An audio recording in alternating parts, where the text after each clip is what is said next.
নমস্কার বন্ধুরা, মিঠাই ম্যাজিক সব কিচেনে আরও একটা নতুন কুকিং ব্লগের সাথে আপনাদের সবাইকে জানাই অনেক অনেক স্বাগত। থালিতে যে মাছটা রান্না করে সাজিয়েছি সেই মাছটার রেসিপি আপনাদের সাথে শেয়ার করব।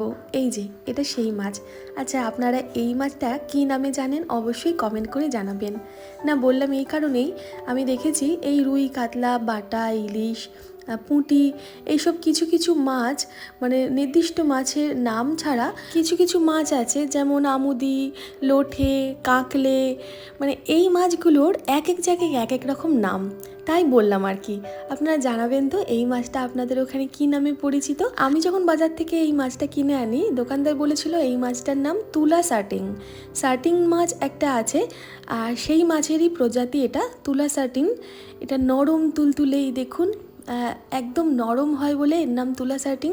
এর মধ্যে কোনো ছোট ছোট কাঁটা নেই, মাঝখান থেকে যে কাঁটাটা আছে বড় কাঁটাটা, সেই একটাই কাঁটা। নিজে হাতে বাজার হাট করার জন্য আমাকে সপ্তাহে একবার কি দুবার বাজারে যেতেই হয়, আর যেদিন বাজারে যাই মোটামুটি সারা সপ্তাহের মাছটা গুছিয়ে কিনে আনার চেষ্টা করি। আমার বাবার বাড়ি হুগলি জেলায়, গঙ্গার একদম কাছেই, তাই আমরা কোনোদিন ছোট থেকে বরফের কোনো মাছই খাইনি। গঙ্গার টাটকা জ্যান্ত মাছগুলোই সবসময়ের জন্য খেতাম, সে ছোট মাছই হোক না কেন। কিন্তু এখন বয়স বাড়ার সাথে সাথে এখান থেকে ওখান থেকে বিভিন্ন রকমের মাছ খাওয়া শিখেছি, যার মধ্যে লোঠে, ভোলা, এই মাছগুলো কিন্তু এখন খেতে শিখেছি। আর এখন আবার গঙ্গার মাছগুলোর থেকে এই ভোলা, লোঠে, এই মাছগুলো খুব পছন্দের মাছ হয়ে উঠেছে।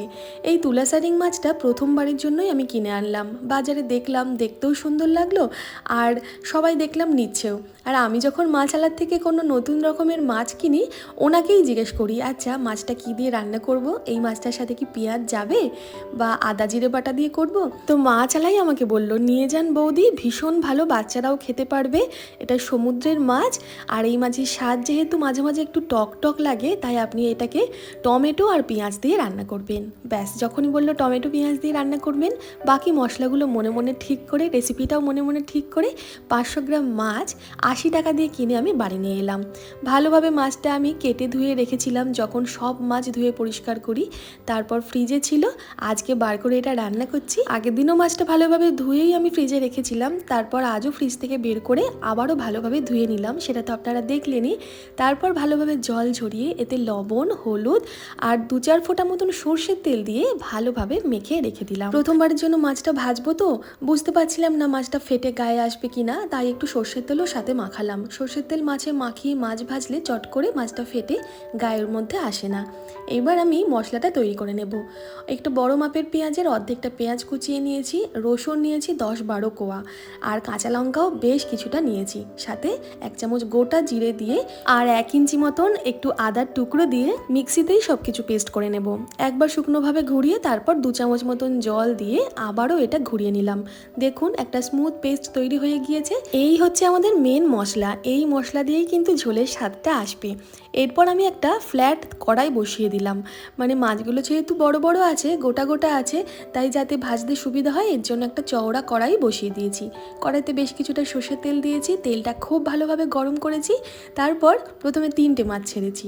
দেখুন মাছগুলো একদম সাইজটা ঠিক আছে, মানে মাছের সাইজ অনুযায়ী কড়াইটা ঠিক আছে আর কি। এইবার মাছগুলো আমি ভাজতে নিয়েছি, আর মাছগুলো বেশ সুন্দরভাবেই ওল্টানো যাচ্ছিলো বা ভাজা যাচ্ছিলো। এই মাছগুলো একটু কড়া করে ভেজে নেব, অনেকেরই গন্ধ লাগতে পারে, তাই জন্য একটু কড়া করে মাছটা ভাজলে পরে ঝোলের সাথে ফোটালে মাছটা নরম হয়ে যাবে আর অতটা গন্ধও আসবে না। তো প্রথমে দেখুন মাছটা আমি কড়া করে ভেজে নিচ্ছি। আর মাছের বাদ দেওয়ার মতন মাথার কাছটা দেখুন, কানকোটা বাদ দিলেই, একটু টানলেই মাছের ভেতরের পেটের যে নাড়ি ভুঁড়ি পিত্ত থাকে সেগুলো বেরিয়ে আসবে। তো আমি সেইভাবেই কেটেছি, আর লেজের কাছটা একটু বাদ দিয়েছি, এটাই দেখতে বেশি ভালো লাগছে। পেট কেটে যদি ওই নাড়ি ভুঁড়ি পিত্ত বার করা হতো তাহলে মাছটা দেখতে অতটা ভালো লাগতো না। তো দেখুন 3টে মাছ প্রথমে ভেজে তোলার পর আমি আবারও 2টো মাছ ভালোভাবে লাল লাল করে ভেজে তুলে নিচ্ছি। আর মাছ ভাজতে ভাজতে আমি ওই যে অর্ধেকটা পেঁয়াজ বেটেছিলাম, বাকি অর্ধেকটা ছিল, তার সাথে আরও একটা পেঁয়াজ ভালোভাবে কুচিয়ে রেখেছি, সাথে টমেটো কুচিয়ে রেখেছি, আর একটু ধনেপাতা কুচিয়ে রেখেছি। মাছ ভেজে তুলে ওই তেলের উপরেই প্রথমে কালো জিরে ফোড়নে দিয়েছি। মাছ থেকে কিন্তু বেশ কিছুটা তেল ছেড়েছেও, মানে যতটা তেল দিয়েছিলাম মাছটা রান্না করার জন্য অতটা তেল না দিলেও মাছটা ভাজা হয়ে যেত সুন্দর। যাই হোক, এই তেলটা আমি নামিয়ে রাখিনি, পুরো তেলটাতেই রান্নাটা করলাম বাকি। পেঁয়াজটা সুন্দরভাবে লাল লাল করে ভেজে তারপরে এর মধ্যে দিয়ে দিলাম বাটা মশলাটা, যার মধ্যে আদা রসুন পেঁয়াজ কাঁচা লঙ্কা আর গোটা জিরে আছে। মশলাটা দেওয়ার সাথে সাথেই পরিমাণ মতন লবণ আর রান্নায় যতটা হলুদ লাগবে সেই হলুদটাও দিয়ে দিলাম। হলুদ লবণটা দেওয়ার কারণে মশলাটা ছিটকে কিন্তু বাইরে বেরিয়ে আসবে না বা গায়ে আসবে না। এরপর মশলাটা হালকা আঁচে কষাতে হবে একটু একটু জল দিয়ে। আমি প্রথমে মিক্সির বাটি ধোয়া সামান্য জল দিয়ে মশলাটা ভালোভাবে কষাচ্ছিলাম। যখন দেখছি মশলার থেকে একটু একটু করে তেল ছাড়ছে, সেই সময় এখানে আমি কেটে রাখা টমেটোটা দিয়ে দিলাম, আর একটা টমেটোই দিলাম। এই টমেটোগুলো বেশ টক হয়। এরপর আমি ওদিকে গরম জল করতে দিয়েছিলাম, গরম জলটা হাতের কাছে নিয়ে এলাম আর সামান্য সামান্য গরম জল দিয়ে মশলাটা ভালোভাবে কষিয়ে নেব। এই মশলা খুব ভালোভাবে কষিয়ে নিলে তবেই কিন্তু মাছের ঝোলের স্বাদ খুব ভালো হবে। দেখুন মশলা বেশ ভালোভাবেই কষানো হয়ে গিয়েছে, এই যে টমেটোটা ভালোভাবে গলে গেছে। এরপর টমেটোটা তেলের সাথে ভালোভাবে ভেজে নিলাম। এখান থেকে একটু একটু করে তেল ছাড়ছে যখন, তখন আমি এর মধ্যে দিয়ে দেব পরিমাণ মতন গরম জল। এইরকম কষানো রান্নায় আপনারা অবশ্যই মনে করে গরম জলটা ব্যবহার করবেন, রান্নার স্বাদ অপরিবর্তিত থাকবে। ঠান্ডা জলের থেকে গরম জল কিন্তু রান্নায় ব্যবহার করলে রান্নার স্বাদ খুব বাড়ে। ভালোভাবে ঝোলটা প্রথমে ফুটিয়ে নেব মশলার সাথে।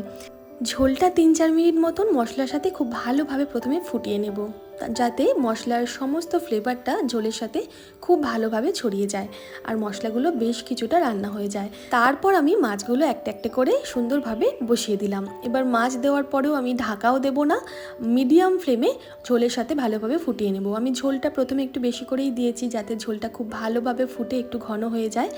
মাছ দেওয়ার পর আরও আমি 4 মিনিট মতন ফুটিয়েছিলাম। ফোটানোর পর একটু বেশ ঝোল থাকতে থাকতেই ওপর থেকে ধনেপাতা কুচি দিয়ে সাথে সাথে গ্যাস বন্ধ করে ঢাকা দিয়ে কড়াইতেই বেশ কিছুক্ষণ রেখে দিয়েছিলাম। তারপর এটাকে আমি একটা থালাতে নামিয়ে নিয়েছি। একটু ঝোল রেখে নামাবেন, ঠান্ডা হয়ে গেলে কিন্তু ঝোলটা অনেকটাই শুকিয়ে যাবে বা কমে যাবে। তো দেখুন গরম ভাতের সাথে আমার তুলা শার্টিং মাছের ঝোল রেডি, বা ঝোল ছাড়া এটাকে আপনারা ঝালও বলতে পারেন।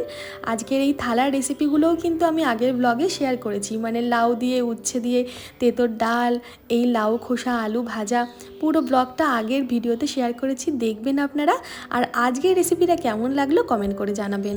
আমাকে যদি জিজ্ঞেস করেন মাছটা আমি কেমন খেলাম, তাহলে বলবো মন্দ না, কারণ আমার মাছ খাওয়াতে প্রচুর বাছ আছে। আমি অনেক মাছ খাই না, মেয়েকে খাওয়া শেখানোর জন্য আমি বাজারে নতুন কোনো মাছ দেখলেই নিয়ে আসি, কারণ আমি চাই না ও আমার মতন শুধু মাংস ডিমের ওপর নির্ভর করে থাকুক।